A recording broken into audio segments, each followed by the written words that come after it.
Hi guys, कैसे हैं आप लोग। तो आज हम लोग करने जा रहे हैं एक धमाकेदार धमाकेदार अमेंडमेंट। प्लीज इसको पूरा करिएगा, वीडियो को लाइक दीजिएगा। वीडियो को लाइक टारगेट रखते हैं 900 लाइक्स का। मुझे पूरी उम्मीद है कि आप ये लाइक टारगेट बहुत आसानी से अचीव करा देंगे और सबके साथ शेयर कीजिएगा इस वीडियो को। यहां पे हम लोग जीएसटी की एक बहुत ही धुआंधार अमेंडमेंट कवर करने वाले हैं। एग्जाम में आना तय है, तो प्लीज इसको करके जाना। आपने हमसे कभी भी क्लासेस ली हो May 20 नवंबर 20, जरूर इस वीडियो को पूरा देखिएगा। ऑल द नवंबर 20 को हमने नवंबर 20 वाले स्टूडेंट्स को हमने अमेंडेड क्लासेस ही दी थी, बट फिर भी मैं रिक्वेस्ट करूंगा कि इस वीडियो को भी देख लीजिए। आपकी अच्छी खासी रिवीजन हो जाएगी और कंक्लूजन्स बन जाएंगे। जिन्होंने May 20 में क्लास ली थी भाई, वो तो जरूर जरूर जरूर देखें ही और अच्छे से पढ़ाई कर लें। राइट, नोट्स साथ में लिख लीजिएगा। आपको जीएसटी की, स्ट्रैटेजिक मैनेजमेंट की, ऑडिटिंग की, किसी भी चीज़ की और क्लासेस चाहिए, एमसीक्यूज चाहिए, केस बेस्ड क्वेश्चंस चाहिए, अभी केस बेस्ड ऑडिट और एसएम के अवेलेबल हैं, तो आप edu91.org पे जा सकते हैं और बहुत जल्दी ही आपके लिए एक और सरप्राइज लेके आने वाले हैं। राइट, तो चलिए जल्दी से कर रहे हैं आपके लिए इस वीडियो की शुरुआत। बस पूरी वीडियो देखना, समझना चीज़ों को, और कमेंट बॉक्स में अगर आपको कुछ अच्छा लगे तो ज़रूर अप्रिशिएट करना। उससे मुझे बहुत मोटिवेशन मिलती है आपके साथ बातचीत करने के लिए। क्या जीएसटी में और भी अमेंडमेंट्स हैं? हाँ जी हैं, छोटी छोटी हैं, मुच मुच नोनू शोनू मोनू वाली अमेंडमेंट्स हैं। सब कवर कराओगे क्या? हाँ सर, हमारी जिम्मेदारी है, सब कवर कराएंगे। क्या इनकम टैक्स में अमेंडमेंट्स हैं? यस सर, मुच मुच नोनू शोनू मोनू वाली अमेंडमेंट्स हैं, वहां पे भी सब कवर कराओगे क्या? Yes sir. राइट, तो जैसे जैसे जो जो अमेंडमेंट बनती जाएंगी मैं आपके साथ शेयर करता जाऊंगा। हम सारी अमेंडमेंट्स कंप्लीट कर लेंगे बहुत आसानी से। ओके, तो चलिए अब देरी किस बात की, शुरू कर दीजिए इस वीडियो को जल्दी से। बिल्कुल बेसिक से शुरू करेंगे। ये देखिए, मैंने कुछ नोट्स जो है वो बना रखे हैं। आप भी ये नोट्स बना सकते हैं, नहीं तो आप हमारा टेलीग्राम चैनल जो है वो ज्वाइन कर सकते हैं। वहाँ पे आपको ये नोट्स मिल जाएंगे, एज इट इज़ फॉर्मेट में आपको मिल जाएंगे। मैं बिल्कुल बेसिक कॉन्सेप्ट से शुरू कर रहा हूँ, साथ में बने रहेंगे, बहुत ज़्यादा मज़ा आएगा और साथ साथ में बोलिएगा जो मैं बोल रहा हूँ। तो मान लेते हैं कॉम्पोजिशन स्कीम, आपको कुछ नहीं पता, मैं आपको जीएसटी ऐसे समझा रहा हूँ कि आप एक लेमैन है। राइट, ये हमारा एक ईयर है 18-19। अब इस 18-19 में मैं बिजनेस करता था फॉर एग्जाम्पल, और ये मेरा एक करंट ईयर आया 19-20। आप मेरे पास आए और आप सीधा पूछते हो, सर मुझे बस ये बता दो क्या मैं करंट फाइनेंशियल ईयर के अंदर कॉम्पोजिशन स्कीम अवेल कर सकता हूं या नहीं, मुझे बस इतना बता दो। मैंने कहा ठीक है जी, बिल्कुल बताता हूं। मेरा पहला सवाल आपसे ये होगा कि आपका प्रीसीडिंग फाइनेंशियल ईयर के अंदर एग्रीगेट टर्नओवर कितना था। अब हमारी जो चर्चा है ना वो एग्रीगेट टर्नओवर पे टिकी है सारी की सारी। तो जैसे ही आप मेरे पास आए कि कुछ बताओ सर, बताओ मैं कॉम्पोजिशन स्कीम के लिए एलिजिबल हूं क्या, मैंने बोला बस मुझे बता दो प्रीसीडिंग फाइनेंशियल ईयर में एग्रीगेट टर्नओवर कितना था। सबसे पहले एग्रीगेट टर्नओवर की परिभाषा हम लोग देखेंगे। एग्रीगेट टर्नओवर में क्या क्या आता है? एग्रीगेट टर्नओवर में साहब aggregate value of all the taxable supply, exempt supply, export supply, interstate supply. Right, सबसे ज्यादा बच्चे कंफ्यूज होते हैं यहां पे, क्योंकि उन्हें मन में पहले से पता है कि सर एक कॉम्पोजिशन डीलर तो इंटरस्टेट सप्लाई नहीं कर सकता। भाई ये प्रीसीडिंग फाइनेंशियल ईयर की बात चल रही है, प्लीज बात को समझो, प्रीसीडिंग फाइनेंशियल ईयर की बात चल रही है। अच्छा, तो टैक्सेबल सप्लाई भी आएंगी, एग्जेम्प्ट सप्लाई भी आएंगी, एक्सपोर्ट सप्लाई भी आएंगी और इंटरस्टेट सप्लाईज भी आएंगी। राइट, तो ये चारों को हम लोग ऐड करेंगे और तब जाके आपको निकलेगा एग्रीगेट टर्नओवर। और सिर्फ यही नहीं, यहां पे याद रखिएगा of the person having same pan all India basis पे। इसका एक सिंपल सा मतलब ये है, जरा देखिएगा यहां पे, ये है मिस्टर पीके, और पीके का एक ऑफिस जो है वो हरियाणा में है, एक ऑफिस जो है वो मध्य प्रदेश में, एक रजिस्ट्रेशन उसने मध्य प्रदेश में ले रखा है, एक उसने केरला में ले रखा है। राइट, तो भाई साहब जो हम एग्रीगेट टर्नओवर देखेंगे तो हरियाणा की भी वो चार चीजें ऐड करेंगे, taxable supply, exempt supply, export supply, interstate supply. MP की भी वो चार चीजें ऐड करेंगे, केरला की भी वो चार चीजें ऐड करेंगे, और इनका टोटल करके जो है हम लोग निकालने वाले हैं एग्रीगेट टर्नओवर। मान लेते हैं यहां था 50, यहां था 60 और यहां था फिर से 50, तो ये सर टोटल जो है इनका एग्रीगेट टर्नओवर, मैं लैक्स की बात कर रहा हूं, 160 लाख का हो गया। ओके, तो एग्रीगेट टर्नओवर सबसे पहले आपने समझना है कि इसके अंदर चार चीजें आती हैं। चार चीजें किसकी आती हैं? एक व्यक्ति के सेम पैन पे जितने भी रजिस्ट्रेशन है, या ऐसे बोल लीजिए सेम पैन पे जितने भी रजिस्ट्रेशन है, उन सारे रजिस्ट्रेशन का हम टोटल करते हैं ऑल इंडिया बेसिस पे। अच्छा, यहां पे एग्जेम्प्ट सप्लाई की डेफिनेशन में तीन चीजें आती हैं। एक तो साहब आपकी जो सेक्शन 11 वाली एग्जेम्पशन है, अंडर सेक्शन 11, फिर नील रेटेड सप्लाईज और नॉन टैक्सेबल। नॉन टैक्सेबल में कौन कौन सी आ गई आपकी? Petro products. आई होप आपको पेट्रो प्रोडक्ट्स याद हैं, नहीं है तो भाई प्लीज एक बार जरा जाके उनको देखो, ये आपके लिए बहुत ज्यादा इंपॉर्टेंट है। अच्छा जी, अब यहां पे एक चीज और देखने वाली है कि इसके अंदर क्या क्या नहीं आता है। तो किसी भी तरह का tax, central tax, state tax, union territory का कोई टैक्स, या फिर आपका आईजीएसटी, या फिर आपका सेस, ये आपके एग्रीगेट टर्नओवर में काउंट नहीं होता है। ओके, सो फिर से चलते हैं अपने सबसे मेन क्वेश्चन पे कि भाई आपने मुझसे पूछा हुआ है सर मैं कॉम्पोजिशन स्कीम के लिए एलिजिबल हूं या नहीं, और मैंने आपसे पूछा हुआ अपना एग्रीगेट टर्नओवर बताओ। एग्रीगेट टर्नओवर बताते समय मैंने आपको सिखाया कि आपके एग्रीगेट टर्नओवर में 4 बातें आएंगी: taxable supply, exempt supply, export supply, interstate supply. एक पैन पे जितने भी रजिस्ट्रेशन है पूरे इंडिया में, सबकी ये चारों चीजें जोड़ो, अपना एग्रीगेट टर्नओवर निकाल लो। हाँ, इसमें एक चीज है जो हम और एक्सक्लूड करते हैं, वैसे तो वो बतानी नहीं चाहिए क्योंकि वो ऑब्वियस है, बट फिर मैं बता देता हूं। एक्सक्लूड करते हैं, डेफिनेशन के अंदर भी लिखा है एक्सक्लूड करते हैं आपकी जो इनवर्ट सप्लाई है जिन पे रिवर्स चार्ज लगना है। वेरी क्विक एग्जाम्पल इधर देखिएगा, ए ने, और अगर आपको कुछ भी चीज़ अच्छी लगे ना, कोई भी चीज़ समझ आए, पहले वीडियो पॉज करके एक बार कमेंट बॉक्स में बताइएगा कि सर मज़ा आ गया, क्योंकि भाई मुझे उससे मोटिवेशन मिलेगी। ए ने बी को सप्लाई करी, हम लोग बी का एग्रीगेट टर्नओवर निकालना चाहते हैं। ए ने बी को 1 लाख रुपए की सप्लाई करी, और ये जो 1 लाख रुपए की सप्लाई है इस पे लगता है आरसीएम यानी रिवर्स चार्ज मैकेनिज्म। तो ये जो 1 लाख है, ऑल्दो इस पे बी टैक्स पे करेगा, लेकिन सर ये बी के एग्रीगेट टर्नओवर में काउंट नहीं होगी, ये ए के एग्रीगेट टर्नओवर में काउंट होगी। राइट, सो एग्रीगेट टर्नओवर में हम इनवर्ट सप्लाईज जिनके ऊपर हम आरसीएम में टैक्स पे करते हैं वो काउंट नहीं करते। ये क्लैरिफिकेशन जो है एग्रीगेट टर्नओवर की डेफिनेशन में भी दी गई है। ओके, तो आपको समझ आ गया एग्रीगेट टर्नओवर क्या होता है। एक बार और बोल दो, एग्रीगेट वैल्यू निकालनी है 4 तरह की सप्लाई पे, एक पैन पे जितने भी रजिस्ट्रेशन है ऑल ओवर इंडिया में, सब कुछ देखेंगे। टैक्सेस नहीं आते, ना ही सेंटर, ना ही स्टेट, ना ही आपका यूटीजीएसटी, ना ही आपका आईजीएसटी, और ना ही आपका सेस। इनवर्ट सप्लाई जिन पे रिवर्स चार्ज के बेसिस पे टैक्स पे होता है वो भी नहीं आता। ठीक है साहब, अब आपको पता चल गया कि हाँ सर एग्रीगेट टर्नओवर मेरा, मुझे पता कैसे निकालना। मैंने पूछा एग्रीगेट टर्नओवर क्या है, आपने बोला सर मेरा aggregate turnover is less than equal to 1.5 crore, और सिंपली स्पीकिंग 150 लाख, 150 लैक्स। मैंने बोला बहुत बढ़िया। तो अगर आपका aggregate turnover preceding financial year में अप टू 1.5 करोड़ है, तो आप करंट फाइनेंशियल ईयर में एलिजिबल हैं क्या लेने के लिए, कॉम्पोजिशन स्कीम का बेनिफिट लेने के लिए। अभी हमने ये भी नहीं जाना कॉम्पोजिशन स्कीम क्या होता है क्या नहीं होता है, मैं ये बताने में इंटरेस्टेड भी नहीं हूं क्योंकि रिवीजन वीडियो है और ये अमेंडमेंट वीडियो है। तो मुझे लगता है जो बच्चे देख रहे हैं वो पुराने बच्चे, उन्हें आता है कॉम्पोजिशन स्कीम का बेस पता है। सर जल्दी से एक बार बता दो। हाँ भाई हाँ, क्योंकि भाई मैं बहुत सारी चीज़ें नहीं कर सकता, जैसे कि सर मैं बहुत सारी फॉर्मेलिटीज़ नहीं कर सकता, मैं महीने में स्टेटमेंट्स और रिटर्न्स मंथली बेसिस पे नहीं फाइल कर सकता, तो मुझे चाहिए सर आज़ादी, और वो आज़ादी दी गई है कॉम्पोजिशन स्कीम से। ओके, चलिए इतनी बात आपको समझ आ गई। अब मैंने बोला कि हाँ भाई एग्रीगेट टर्नओवर पिछले साल में आपका प्रीसीडिंग फाइनेंशियल में मुझे निकालना है इस साल का, कि मैं इस साल एलिजिबल हूं या नहीं। लेकिन मैंने पूछा आपसे, आप मुझे प्रीसीडिंग फाइनेंशियल का एग्रीगेट टर्नओवर बताइए, आपने बोला अप टू 1.5 करोड़। मैंने बोला जी एलिजिबल, लेकिन अभी खुश मत हो जाना।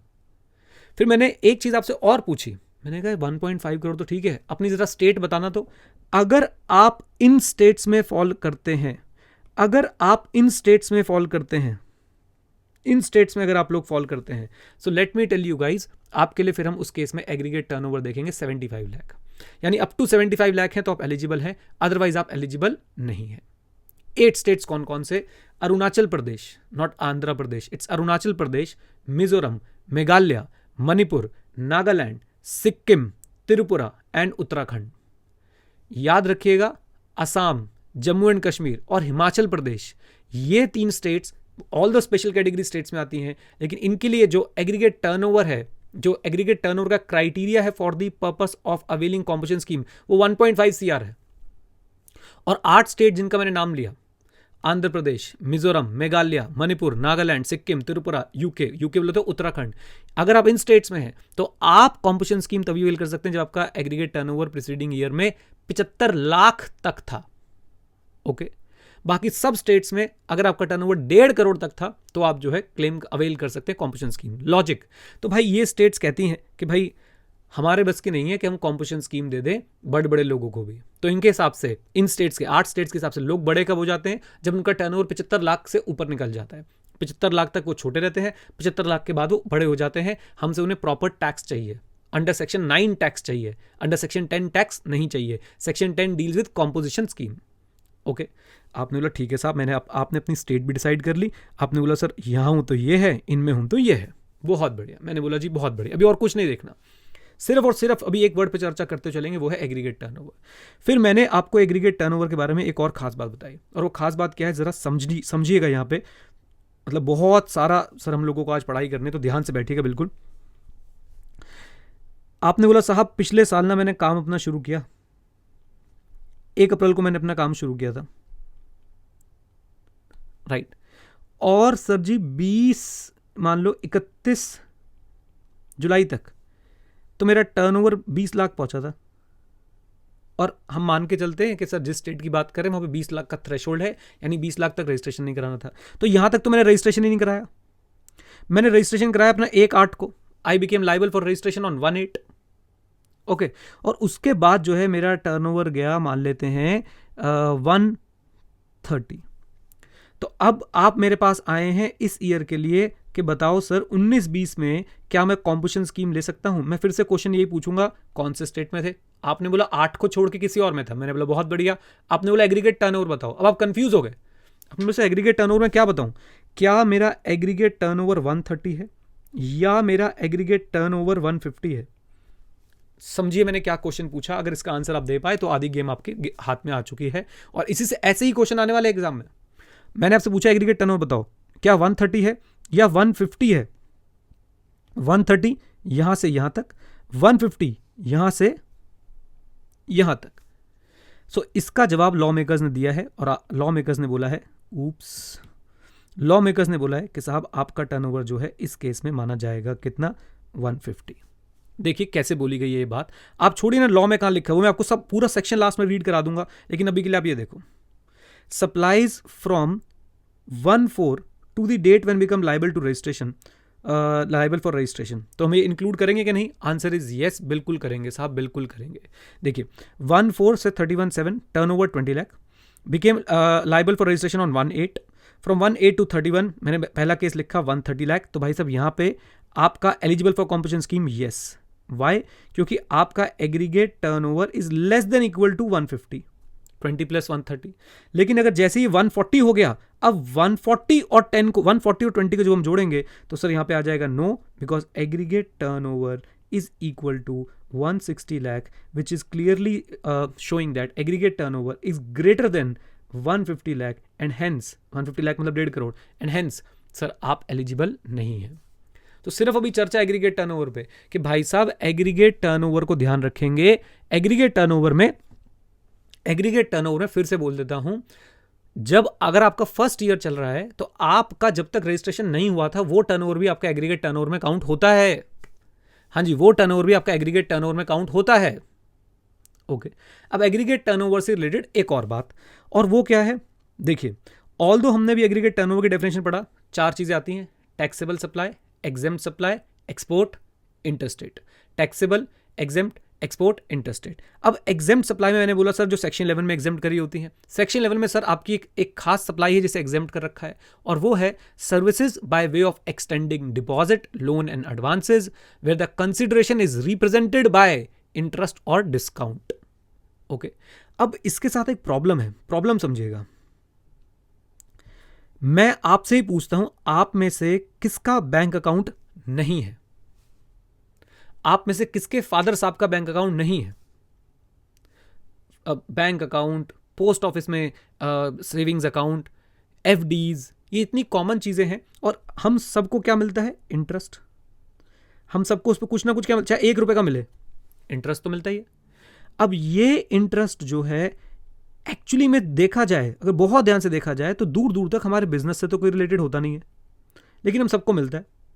अच्छा, गवर्नमेंट ने एग्जेम्पशन नोटिफिकेशन निकाल के इस इंटरेस्ट को तो क्या कर रखा है? एग्जेम्प्ट। गवर्नमेंट अपनी तरफ से कहती है एग्जेम्प्ट है, लेकिन प्रॉब्लम यह है कि साहब जब एग्रीगेट टर्नओवर निकालते हैं तो एग्रीगेट टर्नओवर के अंदर, ध्यान सुनिएगा, एग्रीगेट टर्नओवर के अंदर साहब ये आपका इंटरेस्ट भी इंक्लूड हो जाएगा, क्योंकि एग्जेम्प्ट उसके अंदर इंक्लूड होता है। और इससे कहीं ना कहीं मेरी एलिजिबिलिटी टफ बन रही है, क्योंकि अगर इंटरेस्ट इंक्लूड कर लेता हूं तो भाई मेरा एग्रीगेट टर्नओवर बढ़ रहा है, और एग्रीगेट टर्नओवर बढ़ रहा है इसका मतलब मेरे इनएलिजिबल होने के चांसेस ज्यादा हो रहे हैं। सो गवर्नमेंट ने इस चीज के लिए क्या किया? गवर्नमेंट ने इस चीज के लिए भी एक एक्सप्लेनेशन निकाली और बोला, इसको मैंने शॉर्ट में लिखा है, आप मेरे साथ पढ़ेंगे तो समझ आएगा। Services by way of extending deposit, loan और advances where in the consideration is represented by interest और डिस्काउंट। एंड कंक्लूजन ये है, it is not to be included in the aggregate turnover. याद रखिएगा, अभी मैं आपसे किसी और चीज पे चर्चा ही नहीं कर रहा हूं, मैं सिर्फ और सिर्फ आपसे चर्चा कर रहा हूं एग्रीगेट टर्नओवर पे। एग्जांपल देखिए, 18-19 की बात चल रही है, वैल्यू ऑफ सप्लाई 1,40,00,000 है। फिर value of services by way of extending deposit, loan और advance where consideration is represented by interest और discount is 20 lakh. Value of other exempt supply is 10 lakh. Value of other exempt supply is 10 lakh. आप मुझे बताइए aggregate turnover for the purpose of 10(1) क्या होने वाला है। अच्छा, ये बात ध्यान रखिएगा, जितनी भी एग्रीगेट टर्नओवर हम लोग चर्चा कर रहे हैं, this is restricted to 10(1) only. आप मुझे बताइए कि aggregate turnover for the purpose of 10(1) क्या होने वाला है। आंसर नंबर 1 1,70,00,000, गलत जवाब। आंसर नंबर 2 1,60,00,000, गलत जवाब। आंसर नंबर 3 1,40,00,000, गलत जवाब। और सही जवाब है सर 1,50,00,000। कैसे? मैंने इस 1,40,00,000 को लिया है और इस 10 लाख को लिया है, इस 20 लाख को मैंने नहीं लिया है, because this is the value of service which is being provided by extending deposit, loan, advances and the consideration is represented by interest or discount. तो यहां पे जो मेरा एग्रीगेट टर्नओवर आएगा वो आएगा 1.5 lakh and therefore I am eligible for composition scheme in the next year. Okay, current year में आप एलिजिबल है या नहीं, आपको प्रीसीडिंग ईयर का एग्रीगेट टर्नओवर देखना होता है। और प्रीसीडिंग ईयर के एग्रीगेट टर्नओवर से रिलेटेड अब हमें बहुत सारी बातें पता है। एक तो एग्रीगेट टर्नओवर पे लिमिट है sir up to 1.5 crore and in case of 8 states up to 75 lakh. बहुत बढ़िया। असम, हिमाचल प्रदेश, जम्मू कश्मीर, ऑल दो स्पेशल कैटेगरी स्टेट है, लेकिन इनके लिए भी हम लोग 1.5 करोड़ की लिमिट जो है वो चेक करने वाले हैं। अच्छा जी, देन इसके बाद टर्नओवर, एग्रीगेट टर्नओवर की अगर मैंने डेफिनेशन देखी तो वहां पे आता है aggregate value of taxable supply, exempt supply, export supply, interstate supply.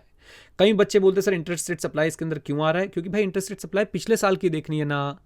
अगर पिछले साल इंटरस्टेट सप्लाई करी नो प्रॉब्लम। अच्छा जी, बट याद रखिएगा of all the persons having same PAN on all India basis हमने उठाना है। इसमें सर आपका सीजीएसटी, एसजीएसटी, यूटीजीएसटी, आईजीएसटी और सेस जो है वो इंक्लूड नहीं होता है। एग्जेम्प्ट सप्लाई आपकी 3 तरह की होती है, under section 11 nil rated and non taxable आपकी जो सप्लाईज होती हैं। अच्छा, इसके अंदर सर एक चीज एक्सक्लूड कराई गई है और वो क्या, इनवर्ट सप्लाई जिसपे आरसीएम लगता है। इतनी चर्चा हमने यहां तक कर ली। फिर हमें 2 एक्सप्लेनेशन दी है लॉ मेकर्स ने। पहली एक्सप्लेनेशन के अंदर ये बोला गया है, बात सुनो, अगर आपका ये फर्स्ट ईयर है तो आपके ईयर के स्टार्टिंग से लेके बिजनेस के स्टार्टिंग से लेके till the time you become liable to registration, अगर आप जो भी आपका जो रेवेन्यू है वो हम एग्रीगेट टर्नओवर में काउंट करते हैं। मैंने आपको दिखाया भी कि सर 1/4 से 31/7 तक मेरा टर्नओवर 20 लाख था, उसके बाद मेरा टर्नओवर 130 लाख था, तो मेरा एग्रीगेट टर्नओवर 150 लाख माना जाएगा for the purpose of 10(1). Okay, great. अच्छा, इसमें गाइज एक मैं आपको और एग्जांपल कराता हूं, क्विक एग्जांपल मेरे माइंड में आ रहा है, उसके बाद हम आगे भी बढ़ेंगे। ये देखिए जरा, फॉर एग्जांपल सर 1/4/2018 को मैंने बिजनेस शुरू किया और क्या मैं वॉलंटरी रजिस्ट्रेशन ले सकता हूं? Answer is a big yes, मैं वॉलंटरी रजिस्ट्रेशन ले सकता हूं। कौन सर मुझे रोकेगा? मेरा सर टर्नओवर हुआ था अभी मान लेते हैं 5 लाख का, लेकिन मुझे समझ आ गया कि भाई मुझे वॉलंटरी रजिस्ट्रेशन ले लेना चाहिए और मैंने यहां पे 5 लाख पे मैंने जो वॉलंटरी रजिस्ट्रेशन ले लिया। अच्छा जी, और 5 लाख के बाद मेरा जो टर्नओवर गया है वो गया है मान लेते हैं 140 लाख।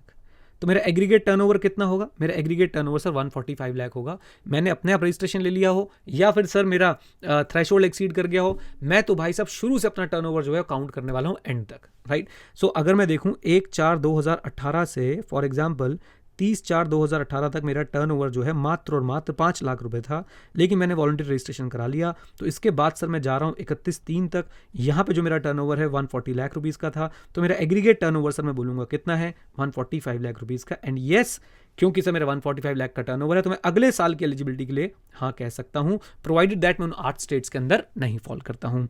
आइए, आई होप यहाँ तक क्लियर है मामला। अब कुछ क्विक चीज़ें हैं, जरा ध्यान से देखिएगा। एक तो साहब ये आपका एक रजिस्ट्रेशन हरियाणा में है, आपका एक रजिस्ट्रेशन जो है उत्तराखंड में है।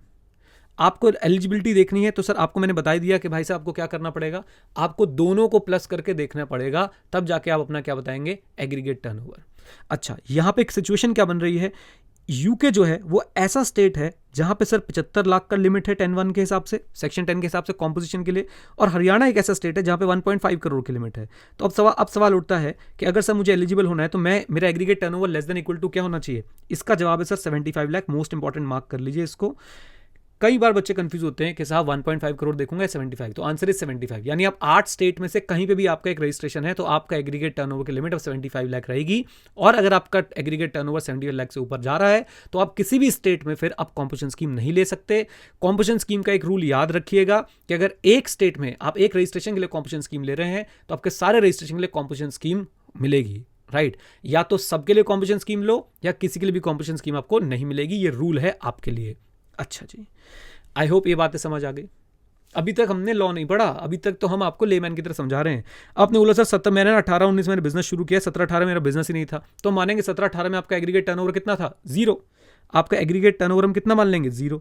क्या 18-19 में आप एलिजिबल रहोगे? Answer is yes. और 18-19 में मान लेते हैं आपने एग्रीगेट टर्नओवर किया 60 लाख का, बहुत बढ़िया सर, कोई प्रॉब्लम नहीं है।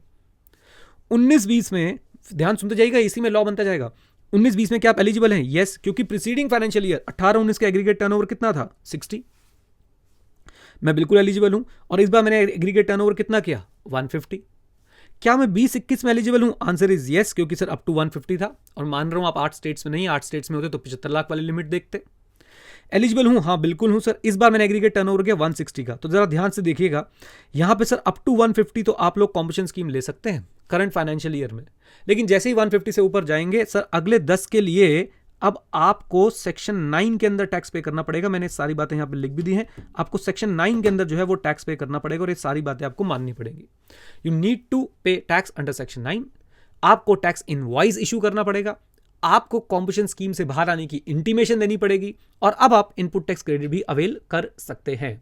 कॉम्पोजिशन स्कीम में जब आप आते हैं तो ना आप टैक्स कलेक्ट कर सकते हैं, ना आप आईटीसी अवेल कर सकते हैं। लेकिन कॉम्पोजिशन स्कीम से आप बाहर हो जाते हैं अगर आपका टर्नओवर, करंट ईयर की बात कर रहा हूं, 150 लाख तक आपके पास कॉम्पोजिशन स्कीम रहेगी। 150 लाख से जैसे ही आपका अमाउंट ऊपर गया सर आपको सेक्शन 9 में अब आना पड़ेगा, आपको टैक्स इनवॉइस देना पड़ेगा, आपको इंटीमेशन देनी पड़ेगी गवर्नमेंट को कि भाई मैं कॉम्पोजिशन स्कीम से बाहर आ चुका हूं, और अब आप आईटीसी भी अवेल कर सकते हैं और लोगों से टैक्स भी कलेक्ट कर सकते हैं।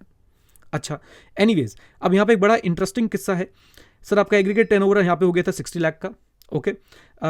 150 तक आपने कॉम्पोजिशन स्कीम अवेल करी, अगले 10 के लिए आपने सारी फॉर्मेलिटी पूरी करी। मैं पूछ रहा हूं अगले साल के लिए आप एलिजिबल हैं क्या? Answer is a big no, क्योंकि आपका प्रीसीडिंग फाइनेंशियल ईयर में एग्रीगेट टर्नओवर जो है 150 लाख से ऊपर था। इस साल चाहे आपका टर्नओवर 10 क्यों ना हो, आप इस साल कॉम्पोजिशन स्कीम के लिए एलिजिबल नहीं होंगे।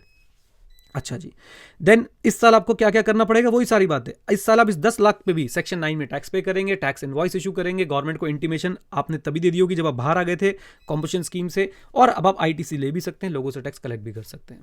अच्छा, अब सवाल है कि अगले साल क्या मैं एलिजिबल हूं? Answer is a big yes. Why yes? कई बच्चे सोचते हैं कि एक बार कॉम्पोजिशन स्कीम से बाहर आ गए तो कॉम्पोजिशन स्कीम में जा ही नहीं सकते, ऐसा बिल्कुल नहीं है। अब आप बिल्कुल एलिजिबल है, राइट। और एग्रीगेट टर्नओवर आपका 90 लाख है, तो सर आप क्या कर सकते हैं, इस 90 लाख पे आप कॉम्पोजिशन स्कीम के हिसाब से टैक्स पे कीजिए। हाँ, वो ऑप्शन आपको एक्सरसाइज करना पड़ेगा, गवर्नमेंट को आपको इंटीमेट करना पड़ेगा, राइट। उम्मीद करता हूं ये सारी बातें आपको समझ आ गई हैं। अभी इसमें और भी डिटेल्स देखेंगे धीरे धीरे, और आपको पूरा कॉम्पोजिशन स्कीम समझाएंगे, और फिर आपको एक्चुअल अमेंडमेंट पे ले चलेंगे कि अमेंडमेंट क्या आई है। चलिए तो अब आगे बढ़ते हैं और डिस्कशन को भी थोड़ा और नेक्स्ट लेवल पे ले जाते हैं। तो अभी तक हुआ क्या है? अभी तक आप मेरे पास आए, आपने पूछा सर क्या मैं कॉम्पोजिशन स्कीम अवेल कर सकता हूं? मैंने कहा बिल्कुल कर सकते हो, बस आप मुझे प्रीसीडिंग फाइनेंशियल ईयर का एग्रीगेट टर्नओवर बता दीजिए। प्रीसीडिंग फाइनेंशियल ईयर का एग्रीगेट टर्नओवर बता दीजिए। आपने बता दिया, मैंने कहा जी बहुत ही बढ़िया, शाबाश, आपका एग्रीगेट टर्नओवर जो है वो 1.5 करोड़ से कम है। अगर आप उन 8 स्टेट में नहीं है तो आप एलिजिबल हैं। फिर आपने बोला सर एलिजिबल होके करूं क्या? तो मैंने बोला सर एलिजिबल अगर आप हैं कॉम्पोजिशन स्कीम के लिए तो आपको जो है पहले तो 2-3 रिस्ट्रिक्शन बता दूं। आप टैक्स कलेक्ट नहीं कर सकते और आपको ना ही आईटीसी मिलेगा। आपने बोला सर ये तो नुकसान हो गया। फिर मैंने आपको बोला कि चिंता मत करो, आपका जो टैक्स पेमेंट का रेट है ना वो हम कम कर देंगे। 1% of turnover in state, 5% of turnover in state and 1% of taxable turnover in state. Sir ये किस किस के लिए है? तो देखते जाइए। ये है सर मैन्युफैक्चरर्स के लिए, ये है आपका ट्रेडर्स के लिए, और जो ये है ना आपका 5%, ये है आपका जो लोग सप्लाई कर रहे हैं, which is refer to in clause B of para 6 of schedule 2। अब clause B of para 6 of schedule 2 में कौन सप्लाई रेफर है? ध्यान से देखिएगा जरा। Food, article for human consumption और any drink other than alcoholic liquor for human consumption, right. So basically restaurant की सर्विस, केटरिंग की सर्विस, अगर आप इस तरह की सर्विस जो है वो दे रहे हैं तो आप लोगों को कितना % टैक्स देना पड़ेगा? 5%। अब ये 5% का ब्रेकअप क्या है या 1% का ब्रेकअप क्या है? हर ये जो मैंने रेट लिखा है इसमें आधा सीजीएसटी है और आधा एसजीएसटी। फॉर एग्जांपल 1 की बात करता हूं तो 0.5% का सीजीएसटी और 0.5% का एसजीएसटी है। 5 की बात करता हूं तो 2.5% का एसजीएसटी और 2.5% का सीजीएसटी है, राइट। तो यहां पे आपने देखना है कि आपके रेट्स हमने कम कर दिए। नॉर्मल रेट हो सकता है 12 हो, 18 हो, यहां पे आपको 1%, 5%, 1% का जो है रेट दे दिया गया। अच्छा, रिस्ट्रिक्शन क्या लगाई? आप टैक्स कलेक्ट नहीं कर सकते और आप आईटीसी के लिए भी एंटाइटल्ड नहीं है। टैक्स आपने जो रेट है लगाना किस पे है? टर्नओवर इन स्टेट में। अब टर्नओवर इन स्टेट क्या है? बहुत सारे बच्चे इसमें कंफ्यूज रहते हैं कि टर्नओवर इन स्टेट क्या है। तो एग्रीगेट टर्नओवर जैसा ही दिखता है, लेकिन साहब इसके अंदर कंपोनेंट्स में क्या क्या चीजें आती हैं सुनिए। तो aggregate value of taxable supply, exempt supply, export supply, interstate supply. अब आप बोलोगे सर ये तो सेम ही है। हाँ, और आप में से कुछ लोग ये भी बोल सकते हैं कि सर यहाँ पे इंटरस्टेट सप्लाई क्यों आ रहा है? क्योंकि इंटरस्टेट सप्लाई करेंगे तो आपको आगे चल के पता चलने वाला है, क्योंकि आपने पहले से पढ़ा था, आपको पहले भी पता हो सकता है। अदरवाइज आगे आपको बताऊंगा कि इंटरस्टेट सप्लाई अगर आप करते तो कॉम्पोजिशन के लिए आप एलिजिबल नहीं होते। तो बेटा इंटरस्टेट सप्लाई अगर आप करेंगे तो आप कॉम्पोजिशन से बाहर आ जाएंगे। हाँ, टर्नओवर इन स्टेट की डेफिनेशन अगर पढ़ते हैं तो वहां पे 4 कंपोनेंट आते हैं: taxable supply, exempt supply, export supply and interstate supply. अच्छा, अब जरा ध्यान से सुनिएगा, बहुत ध्यान से, आराम से, कि साहब यहां पे फर्क क्या है। फिर यहां पे हम लोग देखते हैं ये सारी चीजें मेड फ्रॉम अ स्टेट और यूनियन टेरिटरी, जबकि एग्रीगेट टर्नओवर में हम देखते the person having same PAN on all India basis, और यहां पे हम देखते हैं फॉर अ पर्टिकुलर स्टेट और यूनियन टेरिटरी। अगर मैं बात करता हूं आपका रजिस्ट्रेशन हरियाणा में है और मैं बात करता हूं आपका रजिस्ट्रेशन महाराष्ट्र यूपी में है, मान लेते हैं यूपी में भी है, आपने यहां से 40 लाख की टैक्सेबल सप्लाई दी है, यहां से 20 लाख की, तो टर्नओवर इन स्टेट हरियाणा के लिए 40 है, टर्नओवर इन स्टेट यूपी के लिए 20 है, लेकिन एग्रीगेट टर्नओवर जो है वो कितना है? 60 है। आई होप ये बात आपको समझ आ गई। अच्छा जी, देन इसके बाद यहाँ पे एक और फर्क भी है, वो हम अभी डिस्कस नहीं करेंगे क्योंकि हमारे इस पर्टिकुलर डिस्कशन के रेलेवेंट नहीं है। टर्नओवर इन स्टेट देता है टैक्सेबल पर्सन, और जबकि एग्रीगेट टर्नओवर में टैक्सेबल पर्सन वर्ड नहीं यूज होता, सिर्फ और सिर्फ पर्सन वर्ड जो है वो यूज होता है। चलिए, तो ये तो हो गई टर्नओवर इन स्टेट की बात। टर्नओवर इन स्टेट कब निकालना है? अब दोनों को जरा देखते हैं, इधर देखिए जरा। मैं काम करता हूं, मैं यहां पे एक छोटा सा कुछ चीज जो बनाने की कोशिश करता हूं और आप लोग मेरा साथ दीजिएगा इसके अंदर, राइट।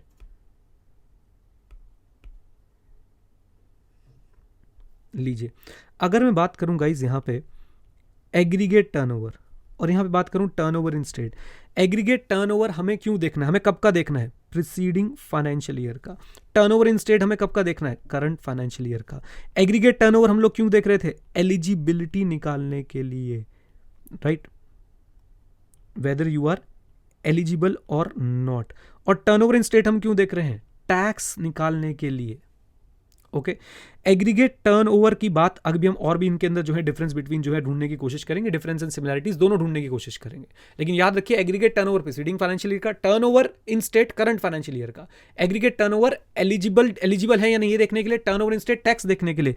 एग्रीगेट टर्नओवर में आपका all persons having same pan, all persons having same pan all India basis, right. Turnover in state में क्या होता है? टर्नओवर इन स्टेट में हम लोग देखते हैं मेड फ्रॉम अ स्टेट और यूनियन टेरिटरी।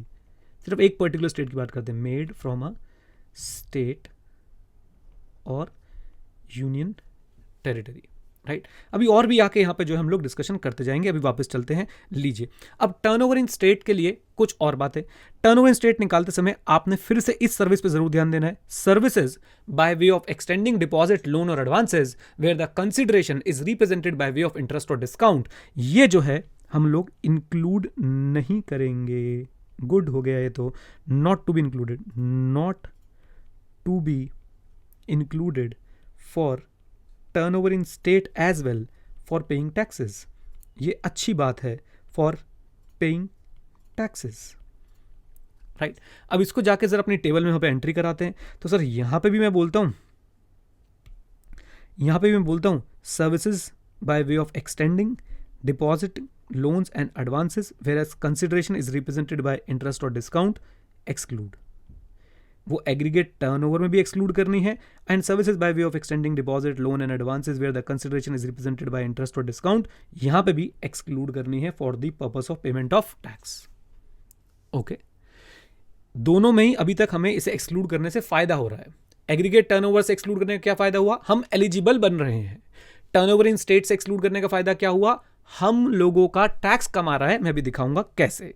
अच्छा जी, फिर उसके बाद एक और बड़ा इंपॉर्टेंट पॉइंट, फिर कुछ न्यूमेरिकल्स करेंगे, फिर टर्नओवर इन स्टेट का किस्सा भी खत्म करेंगे, और फिर अब हम सर्विसेज के बारे में बात करना शुरू करेंगे कि कौन कौन जो है वो ले सकता है। जैसे मैंने अभी आपको यहाँ पे बताया, बिल्कुल एकदम बेसिक चल रहा है। मैंने यहाँ पे आपको भी बताया था कि सर कौन कौन ले सकता है। टर्नओवर इन मैन्युफैक्चरर है, यहाँ पे ये मैन्युफैक्चरर बाबू है, ये ट्रेडर बाबू है, और ये पर्टिकुलर एक सर्विस की बात चल रही थी which is mention under clause B para 6 schedule 2, that is food article for human consumption, drinks other than alcoholic liquor for human consumption.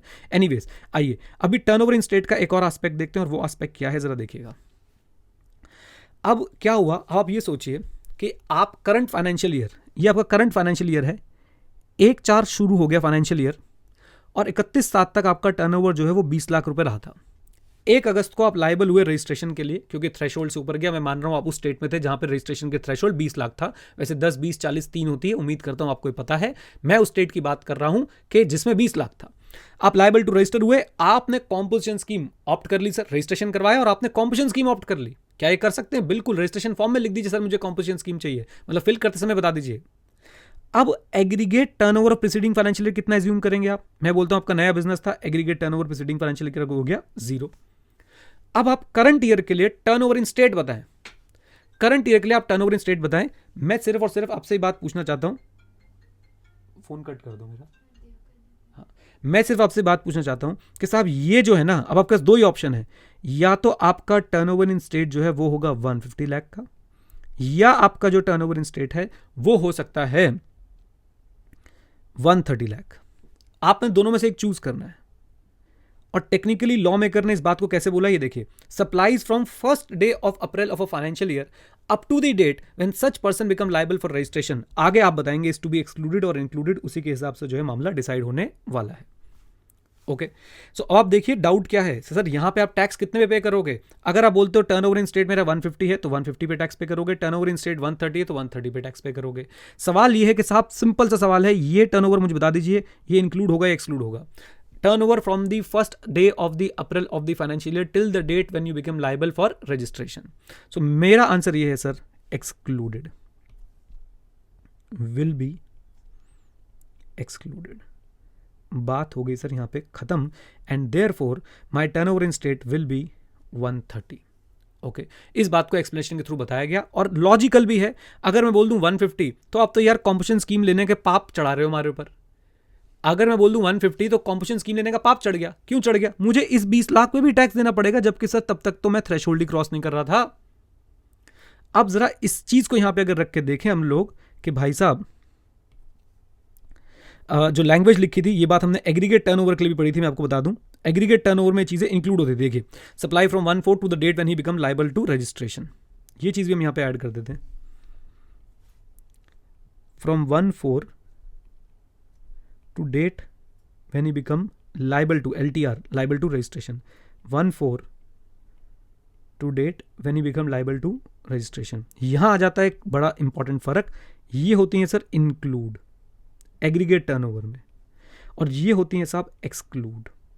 अगर मैं अपने उसी एग्जाम्पल पे चलूं और बात करने की कोशिश करूं यहां पे, तो मैं पूछूं कि साहब ये जो मेरा नेक्स्ट फाइनेंशियल ईयर आएगा ना, ये जो मेरा नेक्स्ट फाइनेंशियल ईयर है, इसके लिए जब मैं एलिजिबिलिटी चेक करूंगा, एलिजिबिलिटी, तो मैं प्रीसीडिंग फाइनेंशियल ईयर का एग्रीगेट टर्नओवर देखूंगा। कम ऑन, यस और नो?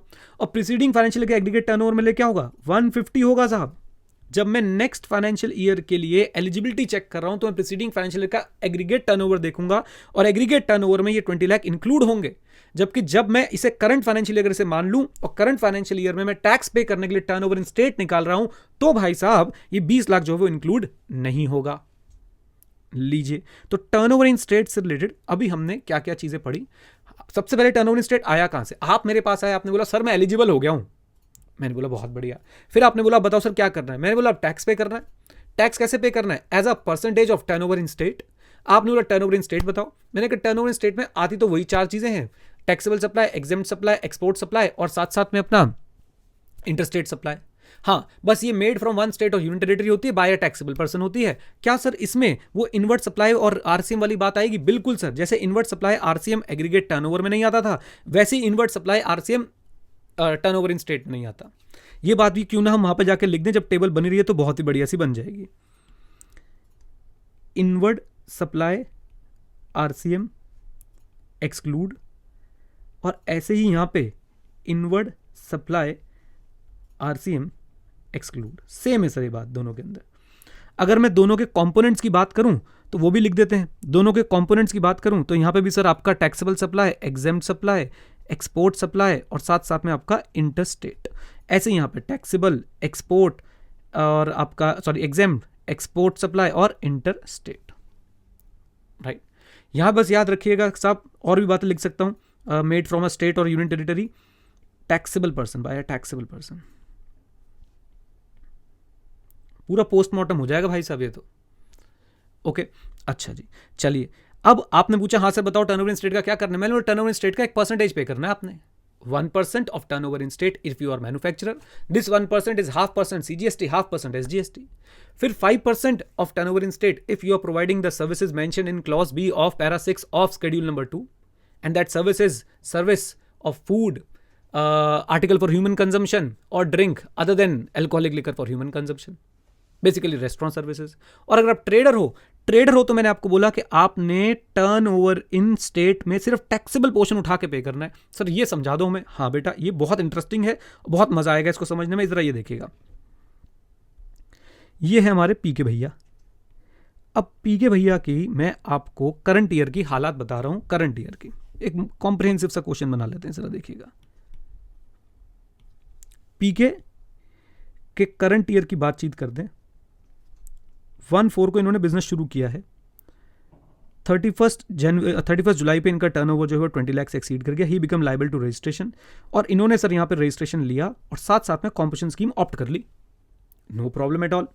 अब बाकी जो इनका टर्नओवर है वो टोटल मिला के यहाँ पे क्या क्या है उसके अंदर मैं आपको बताता हूँ। इस दौरान 1/8 से लेके 31 मार्च तक इन्होंने जो गुड्स सप्लाई करे हैं, नॉर्मल सप्लाई जो करी है गुड्स की, वो करिए मान लेते हैं 130। साथ साथ में जो इंटरेस्ट है, मैं फिगर्स बीच में चेंज भी करूंगा, मुझे क्वेश्चन अच्छे से बनाना है। मान लेते हैं ये 120 कर देते हैं इसको। इंटरेस्ट जो इनको मिला है, ऐसी सर्विसेज जिनके बदले इन्हें क्या मिला है, इंटरेस्ट, उसकी जो वैल्यू थी, ऐसी सर्विसेज, बल्कि मैं इनको फिर से लिखता हूँ, service by way of extending deposit, loan and advances where as the consideration is represented by interest और डिस्काउंट। ऐसी सर्विसेज की जो वैल्यू है वो है मान लेते हैं 20। अदर एग्जेम्प्ट सर्विसेज जो है, अदर एग्जेम्प्ट यानी other than this service by way of extending deposit, loan and advances, right. Other exempt services की जो वैल्यू है मान लेते हैं वो है 20 लाख। ओके, अब मैं आपसे सवाल पूछता हूं कि पीके अगर मैन्युफैक्चरर है तो इनका टर्नओवर इन स्टेट क्या लेंगे, और पीके अगर ट्रेडर है तो इनके लिए टैक्सेबल टर्नओवर इन स्टेट क्या लेने वाले हैं। तो अगर मैन्युफैक्चरर है साहब तो इनका turnover in state very simple 120, बल्कि मैं इसको ना चेंज करता हूं आपको कंफ्यूजन ना हो किसी भी हाल में, वैसे मैं कर देता हूं 27, 120 प्लस 27, ये 20 जो है ये नहीं आएगा, ये 20 नहीं आएगा कहीं पे भी। ओके, लेकिन टैक्सेबल टर्नओवर इन स्टेट निकालेंगे तो आपके लिए आएगा 120। ये फर्क देखिए आप, मैन्युफैक्चरर्स को बोला गया यू हैव टू पे 1% of turnover in state, turnover in state में टैक्सेबल भी एग्जेम्प्ट भी, लेकिन ट्रेडर को बोला गया यू हैव टू पे 1% of taxable turnover in state, यानी सिर्फ और सिर्फ टैक्सेबल सप्लाई चाहिए हमें, और कोई सप्लाई नहीं चाहिए। हाँ, इंटरेस्ट वाली सप्लाई हमने यहां भी काउंट नहीं करी, यहां भी काउंट नहीं करी, क्यों सर? उसको लॉ मेकर ने अलग से बोला कि भाई ये जो ऐसी सर्विसेज दे रहे हैं जिसके बदले आपको इंटरेस्ट मिलता है, इनकी वैल्यू तो कहीं पे भी नहीं आएगी, चाहे मैन्युफैक्चरर हो, चाहे ट्रेडर हो, चाहे आपका वो क्लॉज बी पैरा 6 शेड्यूल 2 वाली सर्विस देते समय हो। ओके, बोलिए, आई होप ये आस्पेक्ट भी क्लियर हो गया। तो इस पार्ट में जो हमारी डिस्कशन रहा वो सारा डिस्कशन किस पे रहा, वो रहा टर्नओवर इन स्टेट पे। और टर्नओवर इन स्टेट क्यों जरूरी है? पेमेंट ऑफ टैक्स के लिए। टर्नओवर इन स्टेट के बारे में जब भी आपको चर्चा करनी पड़े आप यहां पे आ जाइए और देखिए, करंट फाइनेंशियल ईयर में टैक्स पेमेंट के लिए हम निकालते हैं, ये होती है मेड फ्रॉम अ स्टेट और यूनियन टेरिटरी। इसके अंदर 4 चीजें आती हैं, taxable supply, exempt supply, export supply, interstate supply. अच्छा जी, देन उसके बाद इसके अंदर भी सर वो चीज नहीं आती, क्या? Service by way of extending deposit, loan and advances, the consideration of which is represented by interest और डिस्काउंट। 1/4 से लेकर date of liable to registration को हम एक्सक्लूड करते हैं, और invert supply for the purpose of RCM जो आई है उसको भी सर हम लोग जो है इसमें से एक्सक्लूड करके चलते हैं। ऑब्वियसली टैक्सेस भी जो है हम इसमें से एक्सक्लूड करके चलते हैं। ये 4 चीजें आती हैं और वो टैक्सेस जो है वो नहीं आते हैं, central state, IGST, UTGST and आपका सेस। ओके, टैक्सेबल पर्सन करता है, ये बात ध्यान रखिएगा, टैक्सेबल पर्सन करता है, ये बात भी आपने ध्यान रखनी है। तो ये टर्नओवर इन स्टेट की चर्चा यहाँ पे हमारी खत्म हो गई। बस एक बात याद रखिएगा, ट्रेडर के केस में टैक्सेबल टर्नओवर पे टैक्स पे करते हैं, मैन्युफैक्चरर और supply refer to in clause B schedule 6 schedule 2 of para 6 में हम लोग सर टर्नओवर इन स्टेट पे जो है वो टैक्स पे करते हैं। ओके, बहुत ही बढ़िया। अब हमें पता है किस मुद्दे पे चर्चा करनी है। अब हमारा अगला मुद्दा होगा, अच्छा ये भी आपको पता चल गया कि सर ना आप क्रेडिट ले सकते हैं, ना आप क्रेडिट दे सकते हैं, ना आप टैक्स कलेक्ट कर सकते हैं, ना आप एंटाइटल होंगे किसके लिए, आईटीसी के लिए। अब हम यहां पे एक बात करेंगे और उसके बाद सर उसको डिस्कस करेंगे ऐसे नोट्स बना के। बात यह है कि आप देख रहे हैं कि ये जो कॉम्पिटिशन स्कीम अभी हम डिस्कस कर रहे हैं, यहां पे सर्विस प्रोवाइडर्स की जगह नहीं बनाई गई। यहां पे जो जगह बनाई गई, एक तो मैन्युफैक्चरर की बनाई गई और थर्ड पार्ट में ट्रेडर्स की बनाई गई, सेकेंड पार्ट में एक एक्सक्लूसिव सर्विस के लिए बनाई गई। और वो सर्विस कौन सी है, which is mentioned under clause B part 6 paragraph 6 of schedule 2। और कोई सर्विस अगर आप प्रोवाइड कर रहे हैं तो आप यहां पे ये काम नहीं कर सकते हैं, आप कॉम्पिटिशन स्कीम का फायदा नहीं उठा सकते हैं। अगर मैं आपको पुराने लॉ की बात बताऊं तो पुराना लॉ तो इतना हार्श था, वो कहता था, अभी सेक्शन 10(2) में लिखा है, अभी आप ऐसे सुनिए ना, आप सेक्शन एक बार में रीड करेंगे, लास्ट में सारा कॉन्सेप्ट समझते जाइए। वो कहता था कि अगर तुमने कॉम्पिटिशन स्कीम ली और सर्विस प्रोवाइड कर दी, अगर तुमने कॉम्पिटिशन स्कीम ली और सर्विस प्रोवाइड कर दी, निकल पहली फुर्सत में, मतलब आप कॉम्पिटिशन स्कीम के लिए इनएलिजिबल हो जाएंगे।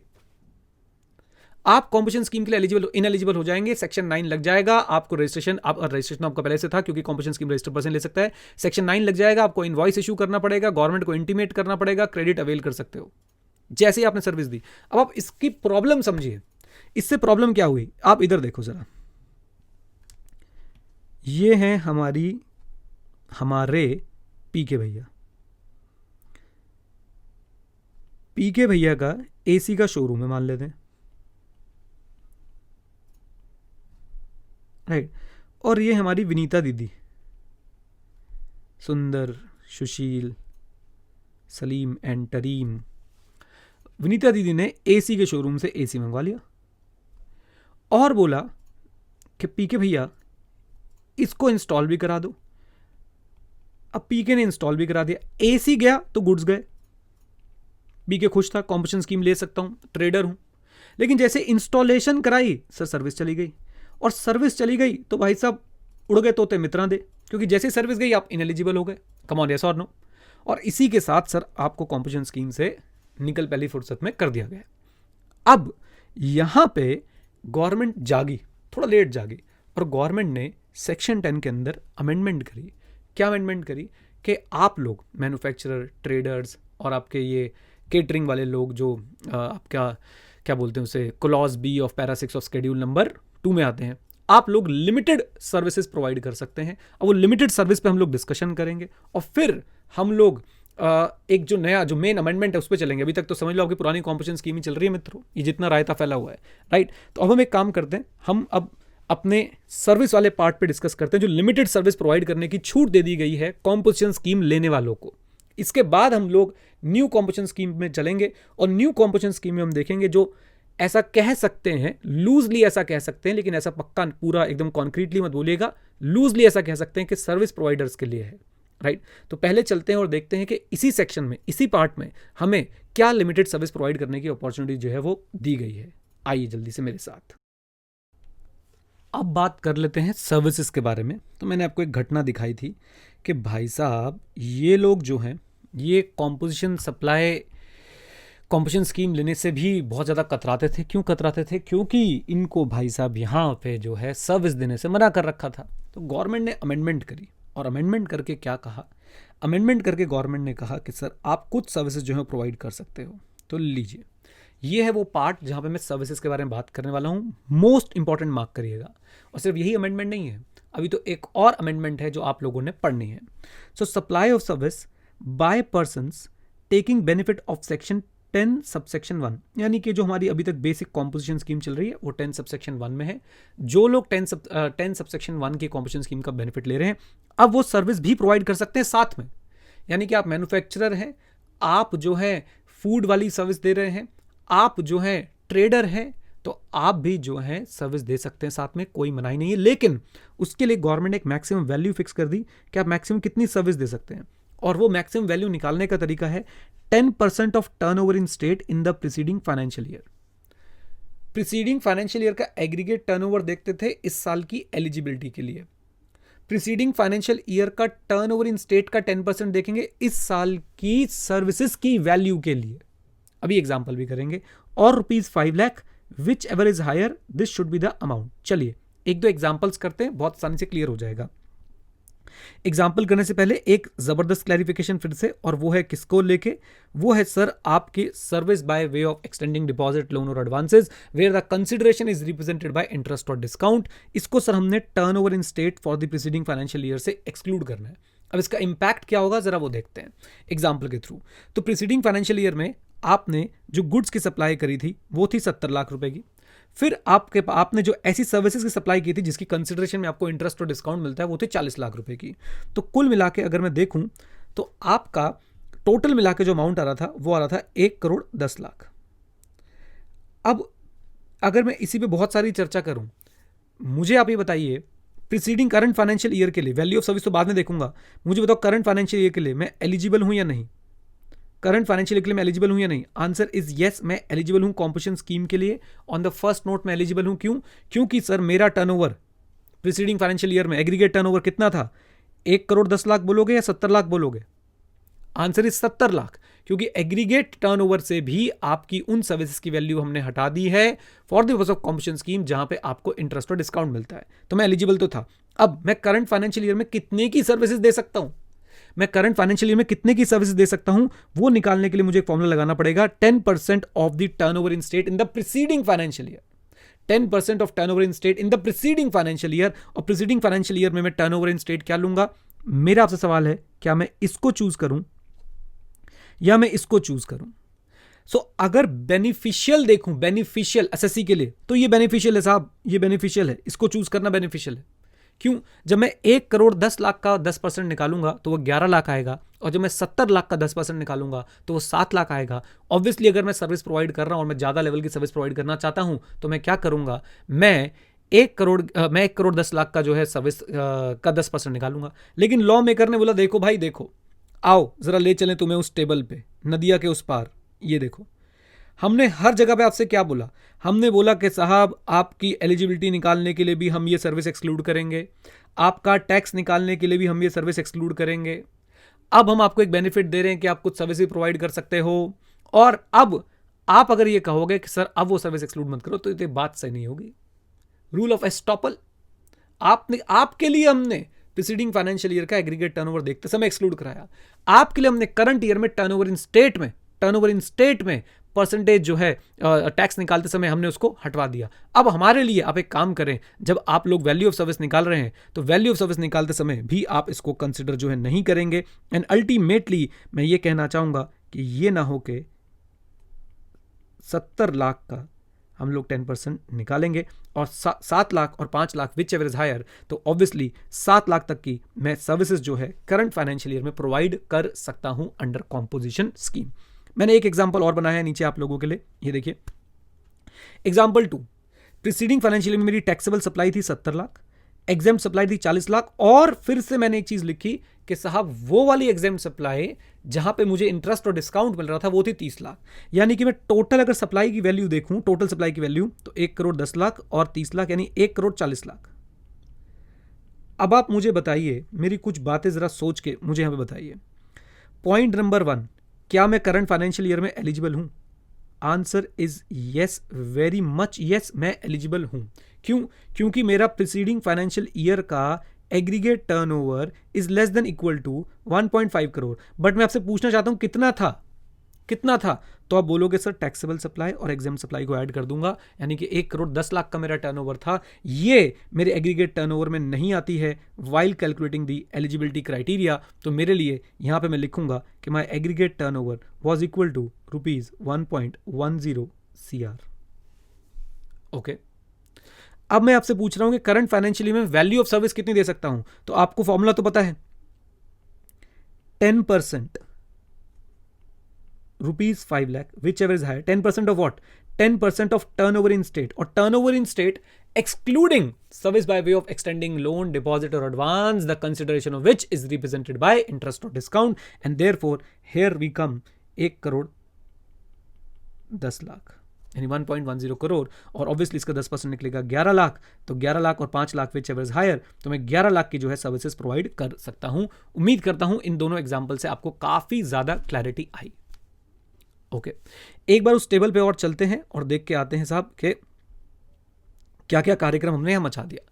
एग्रीगेट टर्नओवर हम प्रीसीडिंग फाइनेंशियल ईयर का देखते हैं, टर्नओवर इन स्टेट हम करंट फाइनेंशियल ईयर का देखते हैं, एग्रीगेट टर्नओवर पे हम लोग एलिजिबिलिटी के लिए देखते हैं, टर्नओवर इन स्टेट हम लोग टैक्स कंप्यूट करने के लिए देखते थे, एग्रीगेट टर्नओवर हम देखते हैं all persons having same PAN on all India basis, turnover in state हम देखते हैं मेड फ्रॉम वन स्टेट और union territory of the taxable person. दोनों ही केस में चाहे प्रीसीडिंग फाइनेंशियल ईयर का टर्नओवर देख एग्रीगेट टर्नओवर देख रहे हैं, करंट ईयर में टर्नओवर इन स्टेट देख रहे हैं, टैक्स पे करने के लिए हम service by way of extending deposit, loan and advances, the consideration which is represented through discount और इंटरेस्ट को एक्सक्लूड करके चलते हैं। 1/4 से date of liable to registration तक हम लोग एग्रीगेट टर्नओवर में इंक्लूड करते हैं, लेकिन सेम चीज हम लोग टर्नओवर इन स्टेट में एक्सक्लूड करते हैं। इनवर्ट सप्लाई जिसपे सर हमें आरसीएम में टैक्स पे करना होता है, उसे हम लोग एक्सक्लूड करते हैं दोनों में ही। अच्छा जी, देन दोनों के अंदर मेनली 4 कंपोनेंट्स आते हैं और टैक्सेस नहीं आते हैं। 4 component taxable supply, exempt supply, export supply, interstate supply. बहुत ही बढ़िया। नाउ टर्नओवर इन स्टेट पे एक नई चीज मैंने ऐड कर दी, for computing value of service in the current financial year we will use turnover in state of the preceding financial year minus service by way of extending loan, deposit, advances, the consideration of which is represented through interest or discount। और जबकि यहां पे for calculating value of service in current financial year, ATO not to be used, not used or not to be used, जो भी आप लिखना चाहें, not used, that's it। Okay, तो आपको ये भी पता चल गया भाई कि हम सर्विस जो है वो कितनी दे सकते हैं। अब हम लोग इस लायक बन चुके हैं कि हम सेक्शन 10 सबसेक्शन 1 पढ़ लें, हम सेक्शन 10 सबसेक्शन 2 पढ़ लें, हम इस लायक बन चुके हैं सर।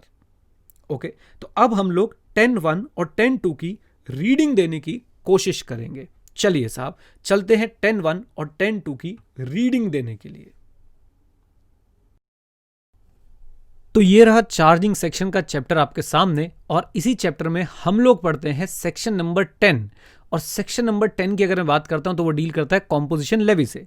मैंने पहले आपको just for introduction clause B para 6 schedule 2 बता रखा है, टर्नओवर इन स्टेट बता रखा है और एग्रीगेट टर्नओवर बता रखा है, और इसकी हमने पिछली जो हमारे जो पार्ट्स गए वीडियो के उसमें हमने डिस्कशन कर ली।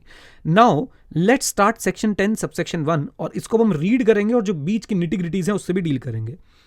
Notwithstanding anything to the contrary contained in this act, but subject to the provision of subsection 3 and subsection 4 of section 9। इसका क्या मतलब हुआ जरा सुन लीजिएगा, बहुत ध्यान से देखिएगा। तो बात ऐसी है भाई साहब, ये है पीके ने सर्विस दी वीसी को, वीसी कॉम्पोजिशन स्कीम ऑप्ट कर चुके हैं अंडर सेक्शन 10। पीके ने जो सप्लाई की है उस सप्लाई पे लगता है आरसीएम।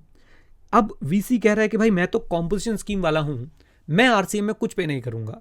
तो कहीं ना कहीं अगर आप ध्यान से देखें, इसको रीड करें, तो ये साहब आपको यही बताता है कि भैया 9394 को ये नॉटविथस्टैंडिंग नहीं करता है, यानी 9394 को स्पेस देता है, subject to the provision of 9394। Loose language बोलूं तो जहां नॉटविथस्टैंडिंग लिखा होता है वो ऐसे पढ़ते हैं notwithstanding anything contained in the entire act, यानी इस सेक्शन को पढ़ने के लिए एंटायर एक्ट गई भाड़ में। थोड़ी सी लूज लैंग्वेज मैंने यूज करी आपको समझाने के लिए, लेकिन जब सब्जेक्ट टू बोलते तो इज्जत दे रहे होते हैं। तो कह रहे जी composition scheme is subject to 9394, यानी 9394 वाला आपके ऊपर टैक्स लग गया, रिवर्स चार्ज वाला, तो आपको वो पे करना पड़ेगा। A registered person whose aggregate turnover in the preceding financial year did not exceed 50 lakh. अब ये सुन के बच्चे चले, क्या कर दिया आपने, तो 1.5 करोड़ बोली थी। सर 50 लाख थी, और गवर्नमेंट के पास उसे जो है गवर्नमेंट को पावर दे रखी थी कि नोटिफिकेशन से आप इस लिमिट को जो है इंक्रीज कर सकते हैं, और इंक्रीज कितनी कर सकते हैं, 1 crore 50 lakh as be recommended by the council. और गवर्नमेंट ने इस पावर का यूज करते हुए ये लिमिट इंक्रीज कर दी है 1.5 करोड़ और 75 लाख। 8 स्टेट में 75 लाख, बाकी सारी स्टेट में including Assam, Jammu Kashmir and Himachal Pradesh this is 1.5 CR, और 8 स्टेट्स में अपनी 75 लाख। अच्छा जी, देन उसके बाद मे ऑप्ट, यानी कि जो कॉम्पिटिशन स्कीम है ऑप्शनल है, जरूरी नहीं सर आप ये लें, आपकी मर्जी, आप लें तो लें, नहीं लें तो ना लें, right. To pay in lieu of tax payable under subsection 1 of section 9, यानी 9(1) की जगह आप सेक्शन 10(1) में जो है टैक्स पे कर सकते हैं at an amount of tax calculated at such rate as may prescribe but not exceeding. Again इसको मत पढ़िएगा, इस सेक्शन में दिया था, इसके लिए भी पावर दे दी गई थी कि गवर्नमेंट जो है इनको चेंज कर सकती है। गवर्नमेंट ने सर इसको जो है चेंज किया है, और वो रेट्स क्या है मैं आपको एक बार जल्दी से पढ़ा देता हूं। वो रेट्स हैं ये: 0.5% of the turnover in state, 2.5% of turnover in state, 0.5% of turnover of taxable supplies of goods और services in the state.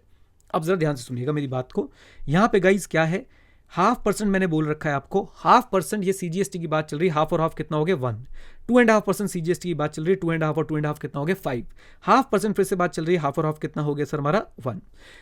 Feel करने वाली बात, turnover in state taxable, turnover of taxable supplies, right. तो otherwise sir जब turnover in state की बात करते तो वहां टैक्सेबल, एग्जेम्प्ट, एक्सपोर्ट, इंटरस्टेट 4 आते थे, लेकिन सर जब हम ट्रेडर की बात करेंगे तो सिर्फ और सिर्फ टैक्सेबल सप्लाईज की जो है वो बात चल रही है। अच्छा, देन वापस चलते हैं, उसके बाद ये देखिए, ये प्रोवाइडेड फर्दर दैट, यहां से जो है सर्विसेज भी अलाउ की गई, इस प्रोवाइडेड फर्दर दैट को डाल के इसे हम सेकंड प्रोविजो भी बुला सकते हैं। Provided further that a person who opts to pay tax under clause A, clause B, clause C, यानी वो मैन्युफैक्चरर है या फिर रेस्टोरेंट सर्विस वाला या फिर ट्रेडर है, may supply services other than refer to in clause B of paragraph 6 of schedule 2। तो कह रहे हैं साहब आप केटरिंग की सर्विस तो दे ही सकते थे, उसके अलावा भी आप और कोई सर्विस दे सकते हो, of a value not exceeding 10% of turnover in the state और union territory in the preceding financial year और 5 lakh rupees whichever is higher. तो क्या आज की डेट में 10(1) में कॉम्पिटिशन स्कीम लेने वाला व्यक्ति सर्विसेज भी प्रोवाइड कर सकता है? Answer is yes. कितनी सर्विसेज प्रोवाइड कर सकता है? प्रीसीडिंग फाइनेंशियल ईयर का टर्नओवर इन स्टेट देखेंगे, जिसके अंदर हम लोग services by way of extending deposit, loan and advances, the consideration of which is charge through interest और डिस्काउंट इंक्लूड नहीं करेंगे, उसका 10% निकालेंगे और ₹5 लाख विच एवर हायर करके हम लोग जो है सर्विसेज प्रोवाइड कर सकते हैं। देन ये चीज मैंने आपको बता दी थी, service by way of extending deposit, loan, advances, the consideration which is represented by interest और discount not to be included for second proviso. यानी कि जब आप लोग 10% ऑफ टर्नओवर इन स्टेट निकाल रहे होंगे तो टर्नओवर इन स्टेट के अंदर आप ये वाली सर्विसेज जो है वो इंक्लूड नहीं करेंगे। ओके, आइए, ये हमारा 10(1) हो जाता है। अब बात करते हैं, अच्छा 10(1) को मैंने चार्ट से भी रिप्रेजेंट किया, रजिस्टर्ड पर्सन है, aggregate value in the preceding financial year, aggregate turnover in the preceding financial year did not exceed 1.5 CR but for these 8 states 75 lakh, right. And rate of tax मैंने आपको बता ही दिया सारा का सारा क्या है। देन 10(2) क्या कहता है? 10(2) कहता है जी अब जिन लोगों के बारे में बताऊंगा वो एलिजिबल नहीं होंगे। कौन कौन एलिजिबल नहीं होंगे sir? Save as provided in subsection 1 he is not engage in supply of service, यानी जितनी सबसेक्शन 1 में बोल दी उतनी सर्विस दे रहे हो तो ठीक है, उससे ज्यादा सर्विस दे रहे हो तो भाई साहब you are not eligible for composition scheme. पहली एलिजिबिलिटी प्रीसीडिंग फाइनेंशियल ईयर का एग्रीगेट टर्नओवर, उसके बाद 10(2) में लग जाएंगे। देन साथ में वो ऐसे गुड्स की सप्लाई नहीं कर रहे which are not leviable to tax under this act, petro products साहब, राइट। अच्छा जी, not engage in making any interstate outward supply of goods, अच्छा जी, इंटरस्टेट सप्लाई ऑफ गुड्स नहीं कर रहे।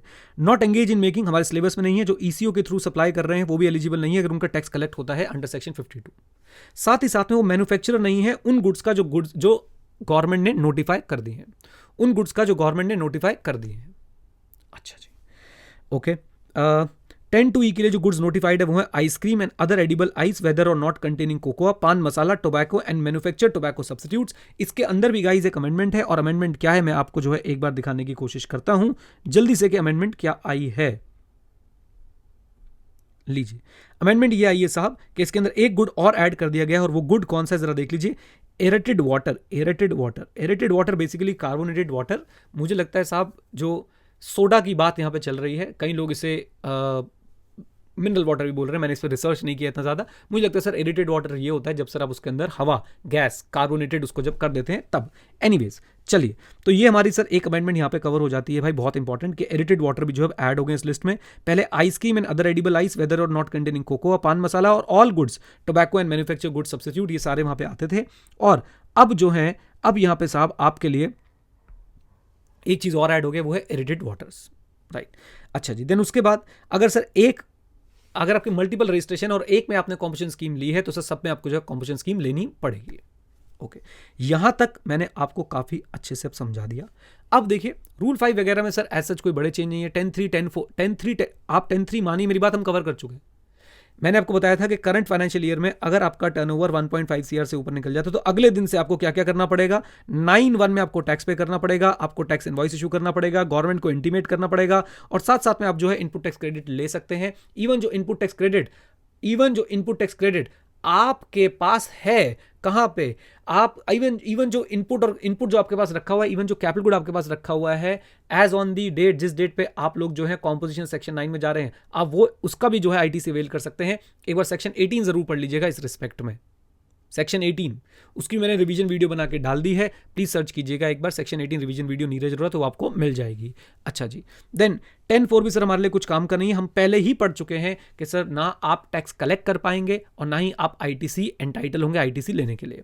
10(5) वगैरह मैं स्किप करना चाहूंगा, क्यों, ये सब आपको मैंने रेगुलर क्लास में कवर करा रखा है। अब हम सीधा चलेंगे एक बहुत ही इंपॉर्टेंट मुद्दे पे, और वो है सर हमारी नई नवेली composition scheme section 10(2) capital A. Please ऐसे ही लिख के आइएगा, this is the right way, this is the right way. आप ये देखिए, ये मैं आपको बेयर एक्ट से इस समय दिखा रहा हूं, ये देखिए 10(2)A। या तो लिखिएगा मत, या लिखेंगे तो साहब ऐसे ही लिखिएगा जैसे मैंने आपको बताया है। इसको ऐसे नहीं लिखेंगे आप लोग, इसको ऐसे नहीं लिखेंगे, गलत हो जाएगा। अगर आप इसको ऐसे लिखेंगे बेटा तो आप 10(2)A पता है किसकी बात कर रहे हो, आप इसकी बात कर रहे हो फिर। ओके चलिए, एनीवेज अब सर हमें जो कॉम्पोजिशन स्कीम पढ़नी है वो ये पढ़नी है, और इससे एग्जाम में आने के चांसेस जो है भयंकर है।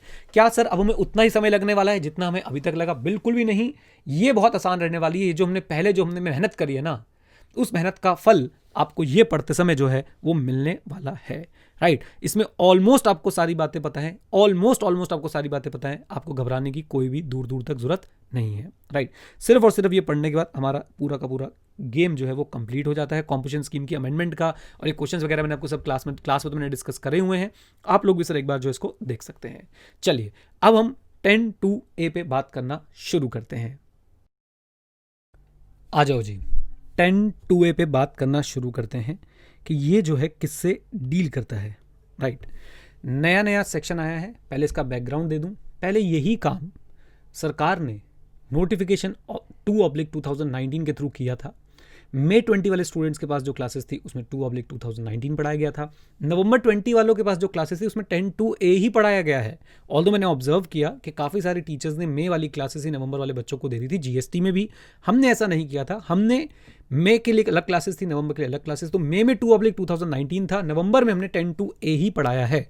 बट फिर भी मैं 10(2)A एक बार दोबारा आप लोगों को पढ़ा रहा हूँ, क्योंकि मे वाले स्टूडेंट्स ने भी हमसे क्लासेस ले रखी थी, तो हमने सर्व करना है। ओके, 10(2)A रजिस्टर्ड पर्सन जो है वो एलिजिबल नहीं है। एक पर्सन है रजिस्टर्ड है और वो एलिजिबल नहीं है किसके लिए? 10(1), 10(2) के लिए। 10(1), 10(2) यानी कि वो नॉर्मल कॉम्पोजिशन स्कीम के लिए एलिजिबल नहीं है। सर ऐसा कैसे हो सकता है, कौन कौन जो है वो एलिजिबल नहीं होते? तो सबसे पहला केस तो मैं आपको यही बताना चाहूँगा कि साहब उनका जो करंट टर्नओवर इन स्टेट है उसमें सर्विसेज की वैल्यू ज़्यादा है। किससे? वो जो प्रिस्क्राइब करी थी सेकंड प्रोविजो में, याद करो, 10% of the turnover in state in the preceding financial year of 5 lakh rupees whichever is higher, right. तो वो एलिजिबल नहीं हो पा रहे वहां पे। दूसरी बात, अगर मैं आपको ये बोलूं, एक और एग्जांपल देता हूं, मैं एक चार्टर्ड अकाउंटेंट हूं, मान लेते हैं कि सर हूं एक चार्टर्ड अकाउंटेंट, और मैं तो भाई सिर्फ सीए की सर्विसेज दे रहा हूं, मैं तो उसमें जा ही नहीं सकता 10(1) के अंदर। क्यों नहीं जा सकता? वहां पे या तो मैन्युफैक्चरर्स थे, या तो वहां पे रेस्टोरेंट केटरिंग वाले थे, या फिर वहां पे ट्रेडर्स थे, यानी गुड्स से रिलेटेड लोग होते थे, और सर्विस वाले होते थे वो लिमिटेड होते थे। मैं तो प्योरली सर्विस वाला हूं, तो मुझे भी उठा के उन्होंने यहां पे डाल दिया 10(2)A में। इनकम टैक्स याद है 44 ADA, राइट। तो ये कुछ ऐसा ही है कि 10(1), 10(2) और 10(2)A, राइट, उनको भी उठा के जो है यहां पे अलग से डाल दिया। आइए अब जो है बात करना शुरू करते हैं साहब कि ये काम कैसे करने वाला है। तो सबसे पहले एलिजिबिलिटी हमने डिस्कस कर ली। एलिजिबिलिटी सिंपल सा है कि साहब आप एलिजिबल नहीं है 10(1), 10(2) के लिए, तो आ जाइए यहाँ पे, फिर हम आपसे बातचीत करेंगे। दूसरी चीज आपसे पूछी जाएगी, अपना एग्रीगेट टर्नओवर बताओ, और इस केस में aggregate turnover in the preceding financial year कितना होना चाहिए? Less than equal to 50 lakh for all the states. यानी कि वहां पे अलग था 8 स्टेट के लिए 75, बाकियों के लिए 1.5 करोड़। यहां पे हर स्टेट के लिए सर 50 लाख की लिमिट जो रखी गई है। ओके सर, यहां पे उसका क्या होगा इंटरेस्ट वाली सर्विस का? खुशखबरी ये है कि हमने जो ऊपर बातें पढ़ी थी ना 10(1) के लिए, वो सारी बातें यहाँ पे एज इट इज सेम है. That is supply from 1 April to date of when become liable to registration shall be included in aggregate turnover. दूसरा, sir services by way of extending deposit loan advances the consideration which is represented through interest और discount not to be included in ATO. Right. So दोनों बातें जो हमने पढ़ी थी with example as it is sir applicable रहेंगी यहाँ पे भी, इसके भी एग्रीगेट टर्नओवर को निकालने के लिए. ग्रेट. तभी तो मैंने बोला था बहुत आसान होने वाला है अब. अच्छा, अगर ऐसा है यानी आपका प्रीसीडिंग फाइनेंशियल ईयर में aggregate turnover is less than equal to 550 lakh और ये हर स्टेट के लिए एप्लीकेबल है, साथ साथ में 1/4 से लेकर लाइबल टू रजिस्ट्रेशन वाला इंक्लूड और service by way of extending deposit loan advance वाला एक्सक्लूड करके आपका सर एग्रीगेट टर्नओवर जो 50 लाख तक है, तो इस साल आप लोग क्या कर सकते हैं, इस साल आप लोग जो है GST पे करेंगे 6% of the turnover in state का. 6% of the turnover in state का. ओके. ये 6% कैसे? 3% का CGST, 3% का SGST. ओके. टोटल मिला के 6%. टर्नओवर इन स्टेट पे सारी वही बातें एप्लीकेबल हैं जो ऊपर थी. अब उसका कंटेंट समझाने वाली स्टेज में नहीं हूं ना, वो तो आपको रटवा दिया मैंने. 4 चीजें आती हैं, स्टेट और यूनियन टेरिटरी से की जाती है, टैक्सेबल पर्सन वाला पॉइंट लगता है और उसमें सेस जो है वो नहीं आता है, टैक्स जो है वो नहीं आता है. राइट. क्या इसके अंदर ये service by way of extending deposit include होगा? नहीं, वो भी यहाँ पे भी इंक्लूड नहीं होगा. यानी जो हमने यहाँ पे बॉक्स बना दिया ना साहब, ये बॉक्स जो है आपके बहुत काम का है, इसे संभाल के रखिएगा आप. राइट. आधे बच्चे इसी को लेके डोलते रहते हैं, अरे कौन सा टर्नओवर कहाँ पे आएगा बाबा. अब आपके पास सर ये बॉक्स जो है इसको आप लेके घूम सकते हैं कहीं पे भी. एनीवेज चलिए, तो यहाँ पे हमारा काम देखिए कितना आसान होता हुआ. ये हमने साहब काम कर लिया.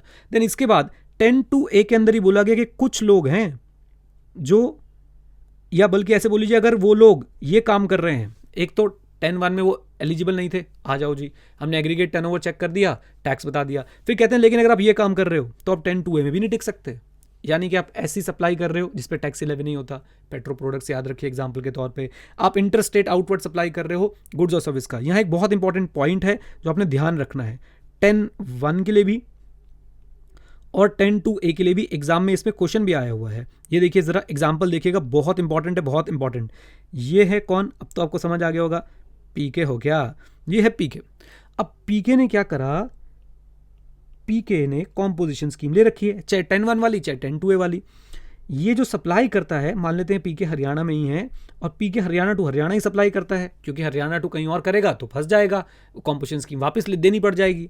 लेकिन पीके ने सप्लाई जो ली है वो हरियाणा से भी ली है और यूपी से भी ली है. ICAI यहाँ पे कंफ्यूज करता है आपको, केस स्टडी बना के दे देगा और बोलेगा बताओ जी बताओ, पीके ने तो इंटरस्टेट सप्लाई ले ली, अब पीके एलिजिबल है या नहीं है कॉम्पोजिशन स्कीम के लिए? Answer is yes, PK eligible है भाई साहब और बहनों. आउटवर्ड सप्लाई इंटरस्टेट नहीं होनी चाहिए, इनवर्ड सप्लाई इंटरस्टेट हो सकती है. क्लासेस मैंने बहुत सी तरह बताया था, ये पॉइंट दोबारा हाईलाइट कर रहा हूं. ये 10(1) के लिए भी एप्लीकेबल है, 10(2) के लिए भी एप्लीकेबल है, भूलिएगा मत. ओके. देन तो एक तो जिन पे टैक्स लेवी नहीं होता वो नहीं करना, आउटवर्ड सप्लाई नहीं करनी है इंटरस्टेट वाली, ऐसे सप्लाई गुड और सप्लाई सर्विस नहीं करने जो आप ECO के थ्रू करते हो, जहां ECO को कलेक्ट करना पड़ता है टैक्स. सिलेबस में नहीं है, इग्नोर कर सकते हैं. आपने नोटिफाइड गुड्स को मैन्युफैक्चर नहीं करना. नोटिफाइड गुड्स वही सर अपने 10(2)(e) वाले, आइसक्रीम, टोबैको, अब एरेटेड वाटर्स भी उसके अंदर जो है ऐड हो गया है. राइट. तो वो चीज़ें जो हमने वहाँ पढ़ी थी, ये लीजिए मैं आपको एक बार दिखा भी देता हूँ जल्दी से. ये लीजिए 10(2)(e) वाले गुड्स हमारे थे. आ जाओ भाई आ जाओ, जल्दी से आ जाओ. हाँ जी, ये आइसक्रीम, पान मसाला, टोबैको, अब एरेटेड वाटर्स जो है इसके अंदर और ऐड हो चुका है. राइट. अच्छा जी, अब जरा वापस आते हैं. तो आपने वो गुड्स मैन्युफैक्चर नहीं करने, याद रखिएगा. यहाँ पे भी एक हाईलाइट पॉइंट है, मैन्युफैक्चर. ट्रेडर हो आप उन गुड्स के तो एलिजिबल हो, ट्रेडर हो आप उन गुड्स के तो एलिजिबल हो, मैन्युफैक्चरिंग कर रहे हो तो एलिजिबल नहीं हो. Then CTP NRTP, casual taxable person NRTP, ये सर वहाँ पे भी लिखे थे, दबे पाँव लिखे थे, एक और सबसेक्शन के अंदर लिखे थे, उसमें हम नहीं जा रहे हैं क्योंकि सर उसमें कोई ऐसा अमेंडमेंट नहीं है और सिर्फ और सिर्फ आपको एक बार आप सबसेक्शन 5 वगैरह पढ़ेंगे तो आपको चीज़ें मिल जाएंगी, उससे रिलेटेड जो रूल्स पढ़ेंगे. एनीवेज, तो ये काम अगर आप कर रहे हैं तो आप 10(2)(a) के लिए फिर से इनएलिजिबल बन जाएंगे. ओके. अच्छा जी, एक बात ये same as it is sir 10(1) से उठा के लिखी हुई है कि भाई अगर एक से ज़्यादा व्यक्ति हैं और उनके पास सेम पैन है, एक से ज़्यादा रजिस्ट्रेशन ले रखे हैं आपने सेम पैन पे, तो अगर एक 10-2 ले रहा है तो सबको 10-2 लेना पड़ेगा। उल्टा बोल के देख लीजिए, अगर कोई एक भी 10-2 लेना चाहता है तो सबको 10-2 लेना पड़ेगा। ऐसा नहीं हो सकता कि एक 10-2 ले और सर दूसरा सर सेक्शन 9 में जो है टैक्स पे करे। रिवर्स चार्ज वाली बात जो बेटा हमने पढ़ी थी वो इस पर भी एप्लीकेबल है, क्योंकि 10-2 भी जब आप देखेंगे तो इसी प्रकार से शुरू होता है, notwithstanding anything contained in any provision of this act but subject to the provision of subsection 3 and subsection 4 of section 9। Okay, so अब ये रीडिंग आप लोग कर सकते हैं बहुत अच्छी तरह से। ऑप्शनल स्कीम है ये भी, अगर आप प्योर सर्विस प्रोवाइडर हैं तो यहाँ पे आ जाएं। आप सर्विस आउटसाइड द लिमिट दे रहे हो 10 सबसेक्शन 1 में जो मेंशन थी तो आप यहाँ पे आ जाएं। बाकी इसकी भी रिस्ट्रिक्शन जो है वो यहाँ पे एज इट लिखी हुई है, इनको देखना आपको पड़ेगा, राइट। और जैसे मैंने आपको बताया एग्रीगेट टर्नओवर पे क्या क्या एप्लीकेबल है हम पहले ही पढ़ चुके हैं। टर्नओवर इन स्टेट पे भी सेम बातें एप्लीकेबल हैं, जैसे कि 1 अप्रैल से लेके लाइबल टू रजिस्टर तक टर्नओवर इन स्टेट में इंक्लूड नहीं होता है, एग्रीगेट टर्नओवर में इंक्लूड होता है। लेकिन ऐसी सर्विसेज जिनके बदले आपको इंटरेस्ट मिल रहा है ना वो एटीओ में इंक्लूड होती है ना वो टीआईएस यानी टर्नओवर इन स्टेट में भी वो इंक्लूड जो है वो नहीं होती है। उम्मीद करता हूं ये बात जो है आपको बिल्कुल अच्छे से समझ आ गई है। टैक्स जो पे करना है 3% ऑफ टर्नओवर पे पे करना है, टैक्सेबल टर्नओवर पे नहीं, टर्नओवर पे जो है आपको पे करना है। लीजिए साहब, यहां पे आके हमारा 10(2)A भी जो है समाप्त हो जाता है और हमारी पूरी कॉम्पोजिशन स्कीम की जो भी मेन हाइलाइट्स थी वो समाप्त हो जाती हैं। मैं आपसे क्या उम्मीद करता हूं, मैं आपसे उम्मीद करता हूं एक तो क्वेश्चंस करेंगे आप लोग, दूसरी उम्मीद, अच्छा मैंने कुछ एग्जांपल्स बना रखे हैं, मैं आपसे एक तो उम्मीद करता हूं कि क्वेश्चंस करेंगे आप लोग और दूसरी उम्मीद करता हूं कि सर आप लोग इसकी रिवीजन अच्छे से करेंगे। लीजिए एक एग्जाम्पल है मेरे पास, वो करा देता हूं आपको। सो पीके है, पीके भैया ने क्या किया है, प्रीसीडिंग फाइनेंशियल ईयर में पीके भैया का एग्रीगेट टर्नओवर जो है 45 लाख था। पीके जो है मान लेता हूं सर कि सप्लाई ऑफ गुड्स भी करता है और सप्लाई ऑफ सर्विस भी करता है। करंट फाइनेंशियल ईयर में गुड्स जो है 25 लाख है, सर्विस जो है 27 लाख है, यानी टोटल मिला के कितना हो गया, इसको कम करना पड़ेगा, 17 लाख कर देते हैं, 17 लाख है। तो 25 + 17 कितना हो गया, मुझे पता है आप लोगों को आता है भाई, बहुत तेज आपका दिमाग काम करता है, 42 लाख हो गया। पीके आपसे पूछ रहा है क्या मैं 10(1) ले सकता हूं, क्या मैं 10(1) ले सकता हूं? आप बोलेंगे नहीं, वाई सर टर्नओवर तो विद इन द लिमिट्स है। लेकिन अगर आप ध्यान से देखें जो पीके सर्विस प्रोवाइड कर रहा है वो सर्विस की वैल्यू क्या इस लिमिट में आ रही है, 10% of turnover in state in the preceding financial year और 5 lakh whichever is higher. तो अगर आप देखेंगे turnover in state preceding financial year का 45 ही ले लेते हैं तो 45 का 10% हो गया 4.5 और 5 विच एवर इज हायर, उससे ज्यादा जा रही है सर 17 लाख की सर्विसेज जा रही है, इसलिए 10(1) के लिए एलिजिबल नहीं है। उठा लाओ 10(2)A चेक करते हैं, 10(2)A में एलिजिबल है, प्रीसीडिंग फाइनेंशियल ईयर का टर्नओवर 50 लाख तक है, हाँ है। ओ वाह राजा मियाँ छड्डो यारी चंगो नहीं, चलो तो यहाँ पे सर एलिजिबल हो गए, सर ये स्कीम ले लेंगे। अच्छा माइंड में अगर ये सवाल आ रहा हो कि सर अगर ये 50 लाख से ऊपर निकल जाए, मान लो यहाँ पे इसका टर्नओवर 50 लाख से ऊपर निकल गया, कोई बात नहीं, फिर वही सेक्शन 9 में चले जाओगे, टैक्स इनवॉइस इशू करना पड़ेगा, इंटीमेट करना पड़ेगा, आईटीसी ले सकते हो, सेक्शन 18 पढ़ लेना, टन-टना। ओके ग्रेट, उम्मीद करता हूं अब आपको चीजें बिल्कुल एकदम सुपर डुपर क्लियर है। बोल दो हाँ के ना, हाँ भाई हाँ, चलो जी, ऑल दी बेस्ट। क्विकली एक दो क्वेश्चन भी डिस्कस कर लेते हैं। Mohit Lal and company engage in supplying management consultancy service in Uttar Pradesh in the preceding financial year, it has turnover of 45 lakh. याद रखिए मैनेजमेंट कंसल्टेंसी सर्विस दे रही है, 10(1) का तो सवाल ही नहीं उठता। Further it has also earned bank interest of 10 lakh from the fix deposit. Okay, यानी 10 लाख का सर इनका जो है इंटरेस्ट आया है, 45 लाख की जो इनकी सर्विस की वैल्यू थी। या और ये बात आपको याद होनी चाहिए कि 10 लाख जो हम लोग कंसिडर नहीं करेंगे एग्रीगेट टर्नओवर में एलिजिबिलिटी निकालते समय। Mohit Lal and company wishes to offer composition scheme under section 10(2)A in the current year, you are required to advise Mohit Lal and company on the same। तो सर इसमें तो हम लोग चैंपियन हैं। So as per section this हमने sir eligibility बता दी, फिर हमने बताया कि सर ये जो आपकी एग्जाम सर्विस होती है by way of extending deposit loan advances in so far as the consideration is represented by interest और discount shall not be taken into account. Thus in computing the aggregate turnover in order to determine the eligibility of Mohit Lal and company for composition scheme, value of supply of exempt service being bank interest shall not be taken into account. Thus the aggregate turnover of Mohit Lal and company will be 45 lakh, and from the aforesaid discussion it can be informed that Mohit Lal and company is eligible for composition scheme for service supplier। बल्कि ये ना लिख के आप ये लिख के आएंगे composition scheme under section 10(2)A, ये लिख के आएंगे तो मैं ज्यादा प्रसन्न होने वाला हूं। अगले सवाल पे चलते हैं। Mister P K started the profession of chartered accountant with effect from 1/4/2019। His value of intrastate taxable supply up to 30 September was 20 lakh. बहुत ही बढ़िया। He applied for registration on 1 October and opted for a competition scheme for service suppliers, that is 10(2)(a) की बात चल रही है। In registration application and was granted registration as per the provision of GST law. He made intrastate taxable supply of 35 lakh in the quarter ending 31/12/2019। ठीक है जी, तो 20 लाख के यहाँ पे से इसने काम कर दिया था। आप इसको एक काम कीजिए, आप इसको 35 की जगह आप इसको 35, चलो ठीक है चलने दो। You required to determine his composition tax liability under 10(2)(a) for the period this to this. Okay, इसको कम ही कर देते हैं, इसको हम 25 कर देते हैं, 25 कर देते हैं। Let's just correct it. Okay, हाँ जी, वैसे 35 भी रहने दो, कोई दिक्कत नहीं आएगी, मैं बता रहा हूँ क्यों, आपको आइडिया है इस चीज़ का। चलो करना शुरू करते हैं इसको। सो भाई 10(2)(a) हमने पढ़ा हुआ है, 3% होता है, 3% होता है, टोटल मिला के 6% होता है। मुझे बताओ टैक्स कैलकुलेशन के लिए, सिंपल सा सवाल है इसके अंदर, टैक्स कैलकुलेशन के लिए क्या मैं 20 लाख रुपए कंसिडर करूंगा? Answer is no. यही कैच थी इसके अंदर, टैक्स कैलकुलेशन के लिए क्या मैं 20 लाख कंसिडर करूंगा? आंसर इज नो सर, मैं जो है 35 लाख रुपए पे टैक्स पे करने वाला हूं 6% के हिसाब से। लेकिन कोई मुझसे पूछ ले, मैं इस क्वेश्चन को आगे बढ़ाता हूं कि भाई अगले साल बताओ पीके एलिजिबल होगा क्या? आंसर इज पीके एलिजिबल नहीं होगा। पीके एलिजिबल क्यों नहीं होगा? क्योंकि भाई साहब एग्रीगेट टर्नओवर आप जब देखेंगे तो 1 अप्रैल से लेके डेट ऑफ रजिस्ट्रेशन तक की वैल्यू को जो है आप कंसिडर करके चलते हैं, राइट। तो अभी तो सर 35 लाख इंटू 6% आपने निकाल दिया, 2,10,000 इनकी टैक्स लायबिलिटी आ गई। बट अगले साल का भी मैंने आपको क्वेश्चन सॉल्व करा दिया कि अगले साल के लिए पीके जो है वो एलिजिबल नहीं होगा, राइट। चलिए साहब, उम्मीद करता हूं आपने इस लेक्चर को एंजॉय किया। ऐसे ही सारे क्वेश्चन जो है आपसे पूछ लेंगे, काफी सारे एग्जांपल्स मैंने कराए भाई, to the best of my knowledge and information I try to teach you and I hope you also enjoyed it. If you enjoyed it then please do give this video a thumbs up and stay connected, stay Jai Hind. और हाँ, सीखते रहें क्योंकि सीखना बंद तो जीतना बंद मित्रों। Bye bye and take care, I love you.